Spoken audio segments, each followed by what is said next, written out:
자, 이 문제는 풀기 전에 먼저 명확히 하고 넘어가면 현재 2015 교육과정을 배우고 있는 2020년 기준 현재 고등학생들의 교육과정을 넘어가는 내용들이 포함되어 있습니다. 다만 앞서 좀 더 나아간 과정을 공부하고 있는 학생의 질문을 답변하기 위해서 영상을 남깁니다.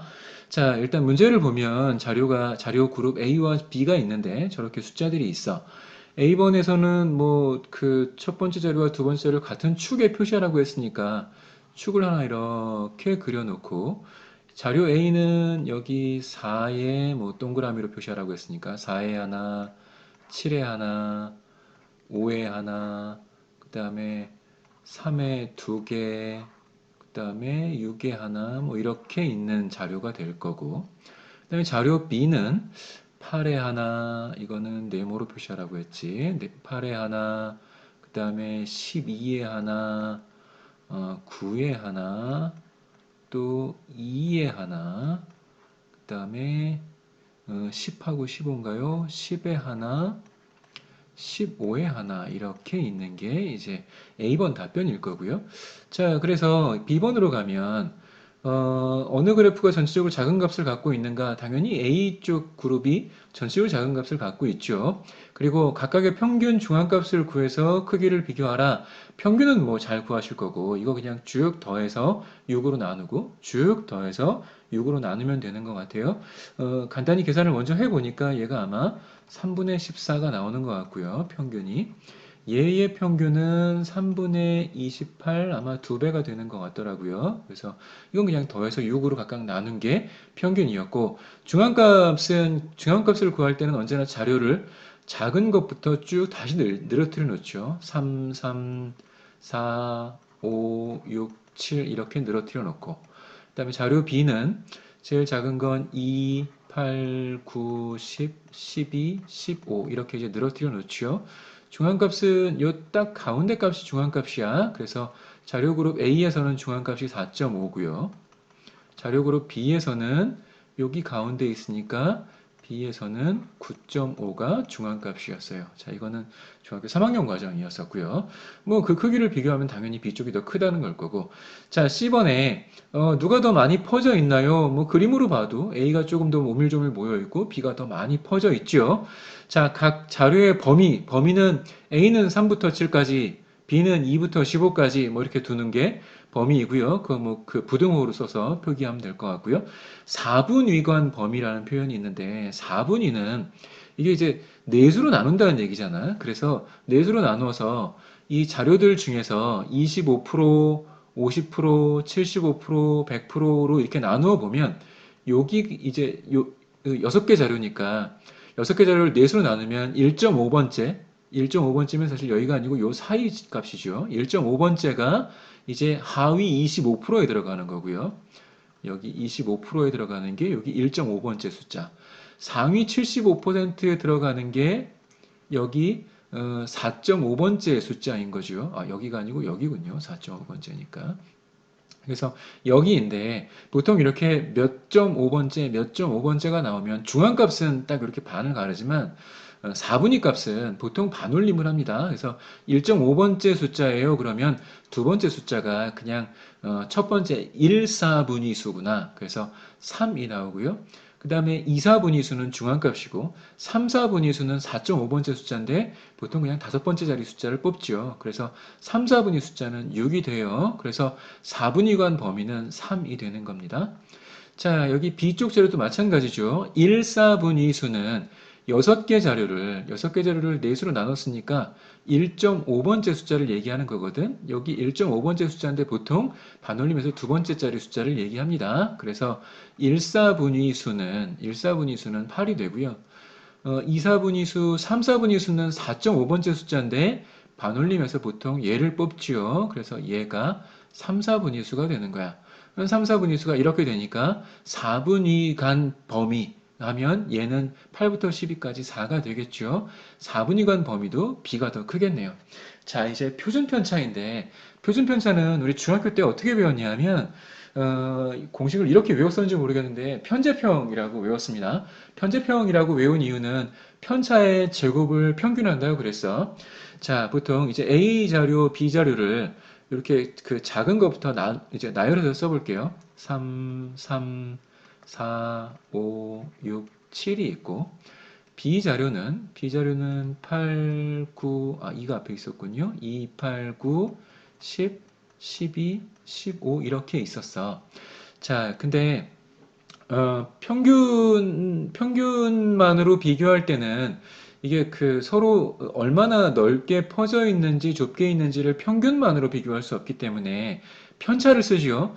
편차는 뭐냐면 각각의 자료들이 평균으로부터 얼만큼 더 나가 있는지 모자라는지 그걸 편차라고 해요. 그래서 편차는 그냥 이 각각의 도수들에서 평균을 그냥 뺍니다. 평균을 빼서 지금 얘 같은 경우는 3에서 3분의 14를 빼야 하잖아. 그러면 마이너스 3분의 5가 나오죠. 그래서 편차는 마이너스 3분의 5가 되고 역시 마이너스 3분의 5. 그러니까 평균보다 적은 건 마이너스가 되는 거야. 그래서 이 값에서 평균을 빼. 그러면 계산해 보면 얘가 마이너스 3분의 2, 이거일 땐 3분의 1, 이거일 땐 3분의 4, 이거일 땐 3분의 7 이렇게 나오거든.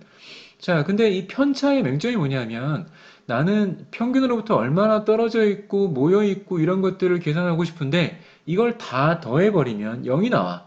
내가 의도했던 거랑 조금 달라지거든. 그래서 보통은 편차를 한번 제곱하죠. 제곱해야 뿔마 부호가 없어지니까. 그래서 편차를 제곱을 해. 그래서 9분의 25, 9분의 25, 9분의 4, 9분의 1, 9분의 16, 9분의 49로 만들어 놓고 이제 편차 제곱한 걸 평균 내죠. 평균 낸다는 건 이걸 다 합치고 그걸 개수로 나눈다는 얘기지. 그러니까 우리 이 자료를 평균 낼 때 이거 다 합치고 개수로 나눴잖아. 그것처럼 편차의 제곱의 평균이라는 건 편차의 제곱들을 다 더하고 평균 이 6개로 나눈다는 얘기야. 그래서 얘들을 다 더하시고요. 그걸 6으로 나누어 보니까 그게 나누어 보니 9분의 20이 나오는 것 같더라고. 내가 이거 급하게 계산하느라고 제대로 나누어졌는지 모르겠는데 한번 검사해 보세요. 그래서 이렇게 편제평으로 나오는 걸 뭐라고 부르냐 하면 얘를 분산이라고 불러. 자, 근데 이 분산은 값이 꽤나 커져 있는 값이야. 왜 커져 있어? 우리 편차를 제곱하느라고 값들이 내가 생각했던 것보다 좀 제곱배만큼 뻥튀기 되어 있는 거거든. 그러면 내가 원하는 건 이거보다 좀 작은 수잖아. 그래서 표준 편차를 쓰는데 이 표준 편차는 어떻게 구하냐면 분산에다 루트를 씌웁니다. 그래서 루트를 씌우면 루트 9분의 20이 돼서 3분의 루트 20이 되겠죠. 뭐 루트 바깥으로 빠져나오면 이제 얘가 3분의 2 루트 5인가 뭐 이렇게 될 거야. 그래서 얘의 표준 편차는 이렇게 돼요. 그래서 표준 편차를 구하는 방법은 일단 분산을 구해서 루트를 씌워야 되고 분산은 편제평입니다. 편차의 제곱의 평균을 내시면 됩니다. 자, 똑같은 방법으로 해서 이 B쪽 그룹들의 편차를 일단 내세요. 3분의 28을 빼고 여기서 3분의 28을 빼면 뭐 마이너스 3분의 20인가 뭐 이렇고 줄줄줄줄 빼세요. 그리고 여기 15에서 쟤를 빼고 나면 그러면 얘는 3분의 17인가 뭐 이렇게 나올 거야.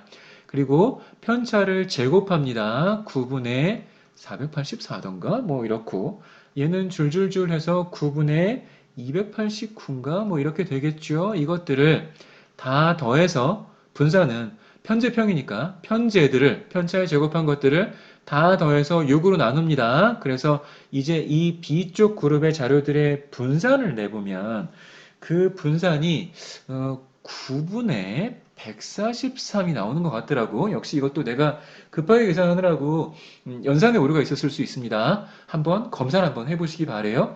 이게 이제 분산이고요. 그러면 표준 편차는 루트를 씌우면 되니까 3분의 루트 143이 되고요.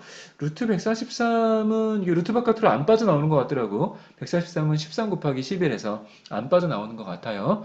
자, 표준 편차가 어쨌건 역시 이쪽이 크지요. 표준 편차가 크다는 건 표준 편차는 어쨌건 편차를 얘기하는 거거든. 편차가 크다는 거야. 편차가 크다는 건 뭔가 이렇게 그 평균값으로부터 폭이 많이 벌어져 있다는 거지. 그래서 B쪽 그룹 자료들이 더 많이 벌어져 있다는 겁니다. 그래서 표준 편차는 중학교식으로 편제평으로 기억하시면 제일 좋습니다. 자, 그리고 특이값을 판단해 보세요. 특이값은 보통 자료들이 이렇게 오밀조밀 보통 모여 있는데 하나 동떨어져 있는 외톨박이가 있어. 그러니까 A그룹들은 쭉 자료들이 모여 있잖아. 그러니까 특이값이 없다고 보는 거고요. B그룹들은 얘들끼리 이렇게 모여 있는데 얘들에 비해서 왕따가 한 녀석 있지. 그래서 이렇게 왕따로 떨어져 있는 녀석을 특이값이라고 그래요. 그래서 이 특이값이 중요한 이유는 이 특이값 때문에 평균이 심하게 왜곡될 수 있습니다. 이놈만 아니었으면 여기 언저리에 평균이 있었을 거야. 근데 이놈 때문에 지금 평균이 3분의 28이라는 건 7점 얼마 얼마가 된다는 얘기거든. 9점 얼마 얼마가 된다는 얘기죠. 그래서 평균이 여기 있다는 얘기지. 근데 이놈만 아니었으면 평균이 여기 언저리 있었을 건데 얘가 평균을 심하게 갉아먹는다는 얘기야. 그래서 특이값은 그렇게 평균에 심하게 영향을 주는 값. 그러니까 그룹들로부터 혼자 동떨어져 있는 놈. 얘를 이제 특이값이라고 해요.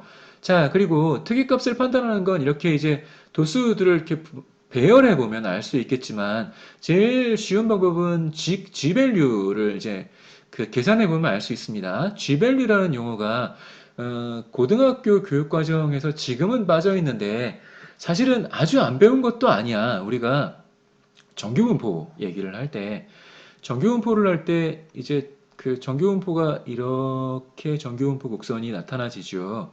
그리고 여기가 이제 평균이고, 그거로부터 내가 뭐 x가 뭐 떤 특정한 값 이상 뭐 해서 1등급 그럼 여기 이제 4%뭐 여기 상위 4% 이런 것들을 뽑으려고 하는데, 자, 이거를 계산하려면 이 식을 적분해야 되니까 너무 번거로우니까 얘를 표준 정규 분포표로 바꾸죠. 표준 정규 분포표로 바꾼다는 건 이게 정규 분포를 그대로 이렇게 따르고 표준 정규 분포는 항상 가운데 평균이 0이고 표준 편차가 1인 이런 값들을 따른단 말이야. 자, 이런 정규 분포에서 표준 정규 분포표로 바꿀 때 어떻게 했냐면 어떤 값이 있으면 그 값에서 빼, 평, 나, 표 해서 Z값을 찾았지. 그치? 그래서 평균을 빼고 표준 편차로 나누어서 그걸 표준 정규분포표로 바꿨는데 요 Z값이 곧 요 Z값이야. 고등학교 교과과정에서 G밸류라는 얘기를 안 쓰지만 사실은 표준 정규분포표로 바꾸면서 얘는 확률이 X가 뭐 어떤 X가 뭐 어떤 값들보다 커요를 표준 정규분포표로 바꾸면 얘가 G가 뭐 1.96보다 커요. 이런 식으로 바꾸잖아. 바꾸면서 빼평, 나표, 그러니까 평균을 빼고 표준 편차로 나누는 이런 과정들을 거쳤단 말이야. 그래서 G밸류는 그냥 빼평, 나표 한 값이 G밸류입니다. 그래서 다시 이제 원래 이 값들로 들어오면 아까 A그룹에 3, 3, 4, 5, 6, 7 이런 거에서 평균이 3분의 14였잖아. 그러면 얘의 G밸류를 구해보면 어떻게 구하냐면 3에서 빼평 3분의 14를 빼 그리고 나표 표준 편차가 3분의 루트 20이었잖아. 3분의 루트 20으로 나누면 이거 계산하시면 이거 번분수로 계산하시면 이게 G밸류입니다. 이거 G밸류 여기도 요 값에서 빼평 나표 하면 또 G밸류가 나오죠. 뭐 G밸류는 이런 것들은 이제 음수가 나올 수도 있고 양수가 나올 수도 있습니다. 그래서 뭐 G밸류가 여기 있을 수도 있고 여기 있을 수도 있겠지. 그래서 그렇게 이제 G밸류들을 각각 구할 수 있고요. 그 G밸류들에 의해서 특이값을 구하라는 얘기는 뭐냐면 얘 같은 경우는 다른 애들에 비해서 G밸류가 심하게 이쪽 바깥쪽에 동떨어져 있겠지. 보통 이런 G밸류들은 빼평나표하면 요 언저리에 이렇게들 모여 있을 거야. 근데 그 중에서 요렇게 외톨박이로 떨어져 있는 녀석은 여기 있거나 아니면 혼자 점수가 굉장히 높은 녀석이 있으면 여기 혼자 막 동떨어져 있는 녀석이 있단 말이야. 그래서 G밸류들을 구해서 그 G밸류들이 혼자 너무 작거나 너무 큰 것들은 그것들을 특이값이라고 표현을 합니다. 자, 그러면 얼마나 크고 얼마나 작아야 특이값이 되나요? 보통은 마이너스 2에서 플러스 2 바깥쪽에 있으면 특이값이라고 표현하는 경우가 있고 또는 자료의 그 신뢰도에 따라서 마이너스 2가 아니고 마이너스 3부터 플러스 3 바깥쪽에 있는 것들을 특이값이라고 하기도 합니다. 여기서는 이 얘의 G밸류를 구해보니까 얘가 마이너스 2보다 조금 절대값으로 큰가? 그러니까 마이너스 2 바깥쪽 값이었던 것 같아. 그래서 마이너스 2에서 플러스 2로 이 G밸류의 특이값 구간을 잡게 되면 그 바깥쪽에 있어요 라고 할 수 있을 것 같아요. 계산을 해보시면 2에서 빼평 3분의 28을 빼 그리고 3분의 28을 빼고 이거를 표준편차로 나누세요. 3분의 루트 143으로 나누어 보면 이게 루트로 따져보면 이게 루트 마이너스에 루트 4.7인가 뭐 이렇게 나왔던 것 같아. 이것도 역시 내가 급하게 계산하느라고 값이 좀 틀렸을 수 있어요. 계산은 직접 한번 다시 해보세요. 항상 빼평 나평 하시면 됩니다. 평균을 빼고 표준편차로 나누면 돼요. 자, 요약해드리면 이 페이지도 요약해드리면 일단 표준편차가 나오는데요. 표준편차는 중학교식으로 편제평 하시면 됩니다. 편제평 하시면 되고요. G밸류는 표준 정규분포표를 계산할 때 썼던 어떤 X값에서 빼평하고 나표 하시면 그게 곧 G밸류고요. G밸류에 의한 특이값은 보통 뿔마 2 안쪽에, 그러니까 여기가 마이너스 2, 여기가 플러스 2가 되면 이 안쪽은 특이값이 아니고 이 바깥쪽에 아웃라이어로 있게 되면 그게 이제 특이값이라고 보는 거야. 또는 마3 플러스 3. 그러니까 그거는 기준에 따라 좀 달라지긴 해요. 그래서 보통 뿔마 2 바깥쪽 또는 뿔마 3 바깥쪽에 있으면 그건 특이값 아웃라이어, 그러니까 바깥쪽에 있는 외톨이 값이다 라고 얘기해서 그걸 이제 뺍니다. 그리고 특이값이 있으면 그걸 제외하고 변동계수를 구하라. 그걸 제외하라고 하면 얘를 빼고 얘들만을 가지고 평균 구하시고 표준편차 구하시고 그것들을 가지고 또 변동계수를 구하는데 변동계수는 뭐냐면 변동계수라고 하면 보통 표준편차를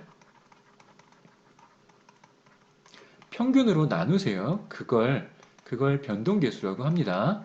그래서 여기서는 이 값을 아웃라이어라고 그러니까 그 특이값이라고 해서 제외했다면 얘들만을 가지고 새로 이제 평균 내고 이거 편제평해서 표준편차 구할 수 있겠지? 그렇게 구해서 표준편차를 그러니까 새로 만들어진 표준편차를 새로 만든 평균으로 나누면 그걸 이제 변동계수라고 합니다. 그래서 그렇게 보시면 되고요. 자, 11번 문제를 보면 이 조건부 확률이죠. 조건부 확률은 A 바 B라고 하면 이건 B가 먼저 일어났을 때 그 전제하에서 A가 일어날 확률을 묻는 거고 공식으로 쓰면 이게 B분의 A도 일어나고 B도 일어나고 뭐 이렇게 쓴단 말이야. 근데 얘가 그런 확률 없어요. 0이에요. 라고 하면 자, 보통 분수가 0이 되는 건 분모는 0이 아니잖아. 분모는 0이 아니니까 분자가 0일 수밖에 없는 거지. 이게 A와 B의 교집합이 0이라는 건 둘이 서로 교집합을 갖지 않는다는 거야. 벤 다이어그램으로 그리면 보통 이렇게 그리죠. 전체 집합 안에 A는 이렇게 있고 B는 이렇게 있어서 둘은 서로 교집합이 없어요. 이렇게 되는 거고. 자, 이렇게 둘이 서로 교집합이 없는 걸 우린 뭐라고 하냐면 서로 배반 사건이라고 그래.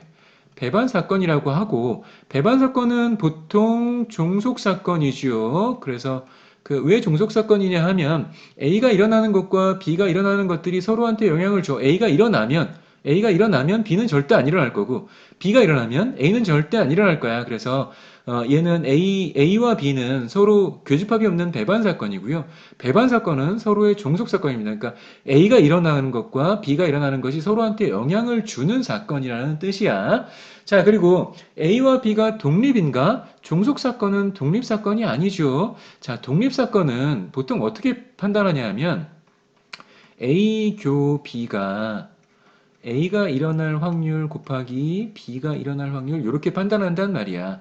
그래서 A교 B, 그러니까 A도 일어나고 B도 일어나는 사건인데 그게 독립적인 사건이면 A가 일어나고 B가 일어나는 게 서로 아무 관계 없으니까 A도 일어나야 하고 B도 일어나야 하는 거지. 그래서 그냥 두 사건의 확률을 곱하면 그게 A도 일어나고 B도 일어나요. 그래서 이게 등식이 성립하면 독립사건이라고 그래. 근데 지금 이런 경우에는 얘가 0이란 말이야. 얘가 0이어서 일반적인 경우에는 이게 이제 등식이 성립하지 않는데 그건 일반적인 경우라고 했잖아. 그 전제 조건이 뭐냐면 A도 공집합이 그러니까 A가 일어날 확률이 뭐든지 있고요. B도 일어날 확률이 있어야 해요라는 전제 조건이 반드시 있어야 그래야 얘들 둘 간에 이제 그 등식이 성립하지 않으니까 독립사건이 아니고 종속사건이에요. 이렇게 얘기할 수 있는데 지금 여기 B번이나 C번에서 얘기하는 것처럼 PA와 PB가 공집합일 수 있다는 거지. 그러니까 A와 B가 절대 일어나지 않을 사건일 수 있다는 거야. 그렇게 되면 이 A와 B는 이 교집합이 없기 때문에 공집합이 되거든. 그래서 얘는 이제 그러니까 A와 B의 그 확률이 0인 경우에는 독립인지 종속인지 여부를 판단하기 되게 어려운 상황이 돼요. 자, 그리고 여기 PA와 PB의 서로 크기 관계도 지금 뭐 이렇게 PA와 PB가 따로 떨어져 있는 배반 사건이든 또는 A가 공집합이든 B가 공집합이든 이런 것들을 판단할 수 없는 상황이기 때문에 D번 자체도 알 수 없는 상황이에요. 이런 것들을 알려면 기본적으로 A와 B는 어느 정도 사건이 일어날 확률이 있다라는, 그러니까 PA와 PB가 0이 아니다라는 전제 조건이 있어야 이런 것들을 좀 판단할 수 있는데 여기서는 그런 전제 조건들이 빠져 있어서 이것들을 판단하기 곤란한 문제라고 생각하시면 될 것 같습니다.